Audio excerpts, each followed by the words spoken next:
আসসালামু আলাইকুম, welcome back to my channel. আশা করি সবাই খুব ভালো আছেন। আলহামদুলিল্লাহ আমিও ভালো আছি।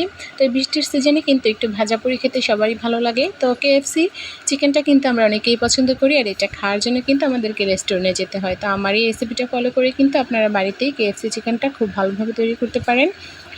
এবারে আমি এটা তৈরি করার জন্য এখানে চিকেন নিয়ে নিচ্ছি।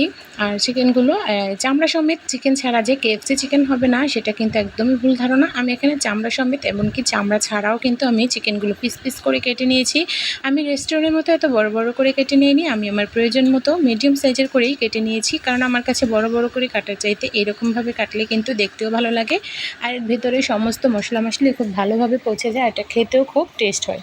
তো আমি আমার প্রয়োজন মতো আমি কেটে নিয়ে নিয়েছি, আপনারা কিন্তু আপনাদের ইচ্ছে মতো কেটে নিতে পারেন। এবার আমি এর মধ্যে 3 টেবিল চামচ আদা রসুন বাটা দিয়ে দিলাম। এরপর দিয়ে দিলাম 2 টেবিল চামচ ধনিয়া ফাঁকি, 2 টেবিল চামচ দিয়ে দেব জিরা ফাঁকি, 2 টেবিল চামচ জিরা ফাঁকি দিয়ে দিয়েছি। এবার 2 টেবিল চামচ ফাঁকি মরিচ দিয়ে দিচ্ছি। তো আপনারা চাইলে কিন্তু এখানে 1 টেবিল চামচ দিতে পারেন যদি ঝাল খেতে না চান। ফাঁকি মরিচ দেওয়ার পর এখানে দিয়ে দেবো 1 টেবিল চামচ গোলমরিচ ফাঁকি। গোলমরিচের ফাঁকিটা কিন্তু অবশ্যই দেবেন, এটা কিন্তু একটা আলাদা স্মেল আনে। আর এখানে দিয়ে দিচ্ছি 1 টেবিল চামচ গরম মশলা, 2 টেবিল চামচ সয়া সস, 1/4 কাপ দিয়ে দেবো টমেটো সস, আর দিয়ে দেবো ফেটানো টক দই। ফেটানো টক দইটা দিয়ে দিয়েছি 1/4 কাপ। এবারে 1 টেবিল চামচের মতো লেবুর রস দিয়ে দেবো, স্বাদ মতো লবণ দিয়ে দিলাম। এই সব কিছু কিন্তু খুব ভালোভাবে ম্যারিনেট করতে হবে। একদম চিকেনটাকে উল্টে পাল্টে হাতে মেখে নিয়ে খুব ভালো করে ম্যারিনেট করতে হবে। এই ম্যারিনেট করাটা কিন্তু এই চিকেন কেএফসি বানানোর একটা অন্যতম একটা বিশেষ একটা রেসিপির একটা মূল অংশ। অনেকেই আছে মনে করবে যে এটা আবার নতুন কি, এটা নতুন কিছুই না আপু। তো আমি রেসিপিটা শেয়ার করছি, কেননা অনেকেই আছে যে ভাবে বড় বড় পিস না করলে, চামড়া সমেত না নিলে এই কেএফসি চিকেনটা মজা হয় না, ভালো হয় না। তো তোমরা কিন্তু বড় বড় পিস না করে বা চামড়া ছাড়া এই রেসিপিটা এভাবে তৈরি করতে পারো, খুব মজা লাগবে। কোনোভাবে রেস্টুরেন্টের চাইতে কম মজা হবে না। তো আমি এটা ফ্রিজে রেখে দিলাম 4-5 ঘন্টার জন্য। অলমোস্ট 6 ঘন্টা রাখতে পারলে সবচেয়ে বেশি ভালো। তো আমি এখানে ময়দার যে প্রয়োজন হয় কেএফসিটা তৈরি করার জন্য এটা তৈরি করে নিচ্ছি। এখানে আমি 2 কাপ ময়দা নিয়ে নিয়েছি আর 1 কাপ নিয়ে নিয়েছি কর্নফ্লাওয়ার। স্বাদ মতো লবণ দিয়ে দিলাম। আর এবারে এর মধ্যে দিয়ে দিচ্ছি গোলমরিচ, 1/2 টেবিল চামচের মতো গোলমরিচ দিয়ে দিলাম। আর এবারে দিয়ে দেব ধনিয়া ফাঁকি, গরম মশলা দিয়ে দিলাম 1 টিস্পুন, ধনিয়া ফাঁকি আর জিরা ফাঁকি দিয়ে দেব হাফ টিস্পুন করে। আমি ধনিয়া ফাঁকিটা দিয়ে দিলাম আর এবারে জিরা ফাঁকিটাও দিয়ে দিলাম। এই সব কিছু কিন্তু খুব ভালো করে মিশিয়ে নিতে হবে। এখানে কোনো প্রকার বেকিং পাউডার বা বেকিং সোডা ব্যবহার করার কোনো প্রয়োজন নেই। অনেকেই আছে ভাবে যে বেকিং সোডা দিলে একটু মচমচে হবে, তো আমি একটু বেকিং সোডা দিয়ে দিই। অবশ্যই না, এখানে বেকিং সোডা দিলে কিন্তু একদমই মজা হবে না, বা এটা ভাজার সময় কিন্তু ছেড়ে দিতে পারে, কারণ এটা আমরা পানি দিয়ে গুলিয়ে ব্যবহার করব না, এটা আমরা শুকনো ব্যবহার করব। তো এই মিশ্রণটা তৈরি করা হয়ে গিয়েছে।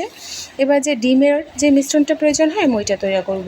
আর এটা তৈরি করার জন্য এখানে 2টো ডিম নিয়ে নিয়েছি, আমি একটু বড় সাইজের 2টো ডিম নিয়ে নিয়েছি। আর একটু লবণ দিয়ে এটা ভালো করে ফেটে নিতে হবে, যাতে একদম একটা অন্যরকম একটা কালার চলে আসে, একদম ফেনা ফেনা হয়ে যাবে উপর দিয়ে। এরকমভাবে ভালো করে ফেটে নিতে হবে, যাতে সাদা অংশটা কোনোভাবে ঝিলু বেঁধে না থাকে।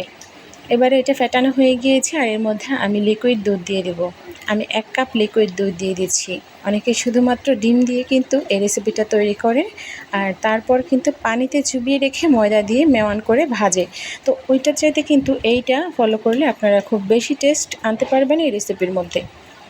এটা কিন্তু একদম রেস্টুরেন্ট স্টাইলে আমি আপনাদেরকে তৈরি করে দেখানোর চেষ্টা করছি। রেস্টুরেন্টে গিয়ে না খেয়ে কিন্তু বাসায় তৈরি করে খেতে পারেন, একদম মন ভরে, পেট ভরে। যে টাকা দিয়ে রেস্টুরেন্টে খাবেন সে টাকা দিয়ে কিন্তু বাসায় সবার হয়ে যাবে, একদম মন ভরে খেতে পারবে, মজা করে খেতে পারবে। তো এবার আমি এটা প্রস্তুত করে দেখাচ্ছি। প্রথমে আমি ময়দার মধ্যে 1 পিস দিয়ে দিলাম, আর এটাকে হাতে চেপে ময়দাটা খাইয়ে নেব। এরপর একটু ঝাড়া দিয়ে ডিমের যেই দুধ দিয়ে যে ম্যারিনেটটা করে রেখেছি, একটা পেস্ট তৈরি করেছি, ওর মধ্যে আমি 1 মিনিটের মতো চুবিয়ে রাখবো, যাতে করে ময়দাটা একদম চতুর্দিকে ফুলে ওঠে। তো আমি এটা চতুর্পাশ ঘুরিয়ে 1 মিনিটের মতো করে ধরে এখানে ভিজিয়ে রেখেছি। এবার আবারও ময়দার মধ্যে দিয়ে যতটা সম্ভব হাতে চেপে চেপে এভাবে করে চেপে চেপে এই ময়দাটা দিয়ে এটা ম্যারিনেট করে নেব। এটা যতটা সম্ভব চাপ দিয়ে দিয়ে করতে হবে, তাতে কিন্তু উপরে যে আঁকা বাঁকা একটা আবরণ চলে আসে সেটা চলে আসবে। আর এটা খেতে কিন্তু এই জন্যই বেশি মজা লাগে, এরকম আঁকা বাঁকা হয়, এটা কিন্তু অনেকটা ক্রিস্পি হয়। তো এইভাবে করে ঝাড়া দিয়ে একটা প্লেটে তুলে রাখতে হবে। একই নিয়মে কিন্তু প্রত্যেকটা পিসই আমি তৈরি করে নেব। তো সবগুলো তো আর ভিডিওতে দেখা সম্ভব নয়। আমি চুলায় তেল গরম বসিয়ে দিয়েছিলাম, আমার তেলটা অলমোস্ট গরম হয়ে গিয়েছে। তো এইভাবে করে আমি প্রত্যেকটা চিকেন তৈরি করে নিয়েছি আর এবারে তেলের মধ্যে দিয়ে ভেজে নেব। প্রথমে তেলটা একটু বেশি গরম করে তারপরে কিন্তু চুলার আঁচ মাঝামাঝি দিতে হবে, আর চুলার আঁচ মাঝামাঝি দিয়েই কিন্তু এই রান্নাটা কমপ্লিট করতে হবে। এইভাবে করে চিকেনগুলো দিয়ে দিতে হবে। একসাথে অনেকগুলো চিকেনই দেওয়া যায়, তবে আমি খুব বেশি দেব না, আমি 4-5 পিস দিয়ে দিচ্ছি।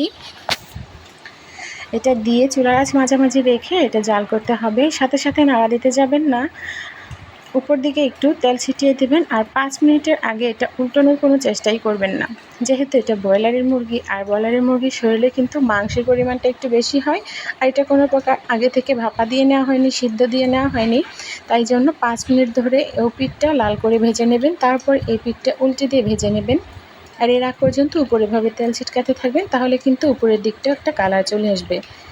আর এটা অলমোস্ট 15 থেকে 20 মিনিট মাঝারি আঁচে ভেজে নেবেন, তাহলে কিন্তু ভিতর দিকটাও একদম পারফেক্টভাবে সিদ্ধ হয়ে যাবে। কোনোভাবেই মাংসের ভিতরে বা হাড়ের ভিতরে একদম কাঁচা কাঁচা রক্ত রক্ত থাকবে না। অনেকের কেএসপি চিকেনগুলো কিন্তু উপর দিকটা একদম ব্রাউন কালার হয়ে গেলেও ভিতরে মাংসগুলো সিদ্ধ হয় না।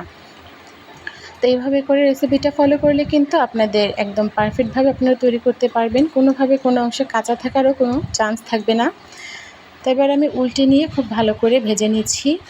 এই চিকেনগুলো কিন্তু খেতে খুবই মজা লাগে। তো এটা খুব নতুন কোনো রেসিপি না, এটা একটি অনেক আগের দিনের রেসিপি। তারপরও আমার ভিডিওটা যদি কারো কাছে ভালো লেগে থাকে, আমার রান্নার স্টাইলটা যদি ভালো লেগে থাকে, তাহলে অবশ্যই লাইক কমেন্ট শেয়ার করে দেবে। আর আমার চ্যানেলটাকে সাবস্ক্রাইব করে দিয়ে আমার পাশে থাকবে, যাতে আমার ভিডিওগুলো তোমরা পেয়ে যাও।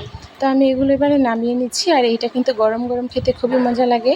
আমার কিন্তু মন চাইছে এখনই খেয়ে নিই, তো আমি এখানে আগে নামিয়ে নিয়ে সার্ভ করে নিচ্ছি। আর এইভাবে করে কিন্তু আমি বাকি কেএসপি ফ্রাইগুলো তৈরি করে নেব। তো তোমাদের যদি ভালো লাগে তো তোমরা এইভাবে করে বাড়িতে ট্রাই করবে। কেমন লাগলো কমেন্টে জানাবে। আজকের মতো বিদায় নিচ্ছি, আল্লাহ হাফেজ।